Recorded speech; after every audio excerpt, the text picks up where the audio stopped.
There are moments in life when the weight on your chest feels heavier than your own name, when the world shifts and you're left standing in the quiet, wondering if healing will ever come.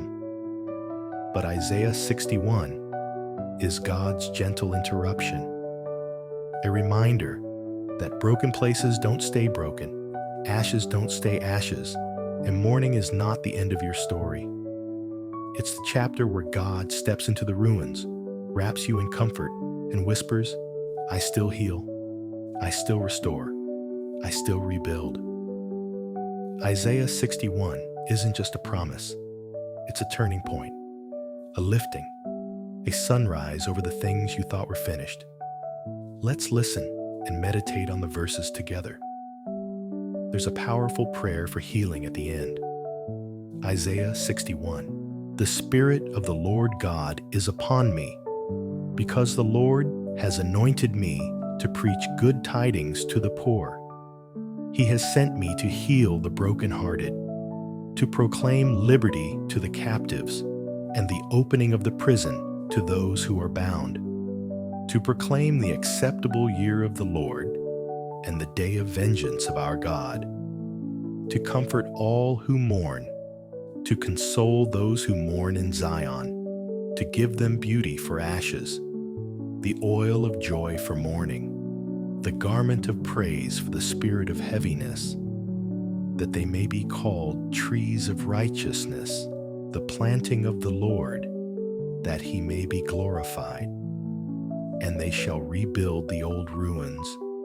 They shall raise up the former desolations, and they shall repair the ruined cities, the desolations of many generations. Strangers shall stand and feed your flocks, and the sons of the foreigner shall be your plowmen and your vine dressers. But you shall be named the priests of the Lord. They shall call you the servants of our God. You shall eat the riches of the Gentiles, and in their glory you shall boast. Instead of your shame, you shall have double honor, and instead of confusion, they shall rejoice in their portion. Therefore in their land they shall possess double. Everlasting joy shall be theirs. For I, the Lord, love justice. I hate robbery for burnt offering. I will direct their work in truth, and will make with them an everlasting covenant. Their descendants shall be known among the Gentiles, and their offspring among the people. All who see them shall acknowledge them, that they are the posterity whom the Lord has blessed. I will greatly rejoice in the Lord. My soul shall be joyful in my God, for he has clothed me with the garments of salvation. He has covered me with the robe of righteousness, as a bridegroom decks himself with ornaments, and as a bride adorns herself with her jewels. For as the earth brings forth its bud, as the garden causes the things that are sown in it to spring forth, so the Lord God will cause righteousness and praise to spring forth before all the nations. Let us pray. Father, wrap me in the comfort you promised. Trade my heaviness for your garment of praise.